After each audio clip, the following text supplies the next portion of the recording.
আকাশে বাতাসে এখন উৎসবের চেনা আনন্দ, ভক্তি, উৎসাহ ও ধর্মীয় আবহে মহাধুমধামে শুরু হল আসানসোল ইসকন মন্দিরের ঐতিহ্যবাহী রথযাত্রা।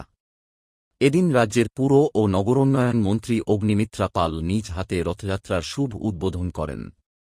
তিনি কোলে পরম আদরে নাদুগোপালকে তুলে নিয়ে পূজা অর্চনা করেন। এরপর প্রথা মেনে সোনার ঝাঁটা দিয়ে রথের পথ পরিষ্কার করে ভক্তিভরে রথের রশি টানেন। বুধার পুরাতন ইসকন মন্দির থেকে রথযাত্রা শুরু হয়ে বি গড়াই রোড ও জিটি রোড অতিক্রম করে পোলো গ্রাউন্ডের উদ্দেশ্যে এগিয়ে যায়। পথে পথে হরিনাম সংকীর্তন, ঢাকখোল করতালের সুরে মুখরিত হয়ে ওঠে গোটা এলাকা।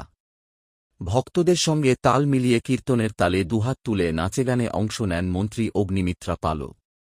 রথযাত্রাকে ঘিরে পোলো গ্রাউন্ডে বসেছে বিশাল মেলা। আলোকসজ্জা, ধর্মীয় অনুষ্ঠান, প্রসাদ বিতরণ এবং নানা আকর্ষণে ভিড় উপচে পড়ছে দর্শনার্থী ও ভক্তদের। সব মিলিয়ে ভক্তি, আনন্দ ও উৎসবের আবহে মুখরিত হয়ে উঠেছে আসানসোল শহর।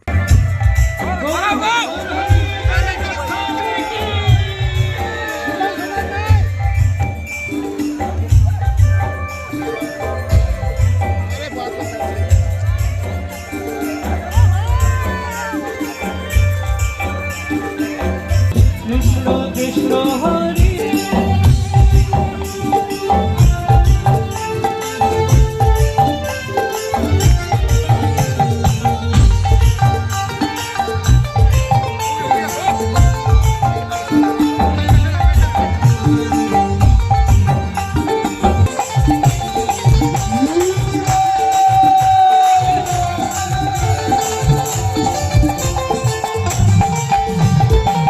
কৃষ্ণ হরি হরি হরি রাম হরি রাম হরি হরি হরে কৃষ্ণ হরে কৃষ্ণ।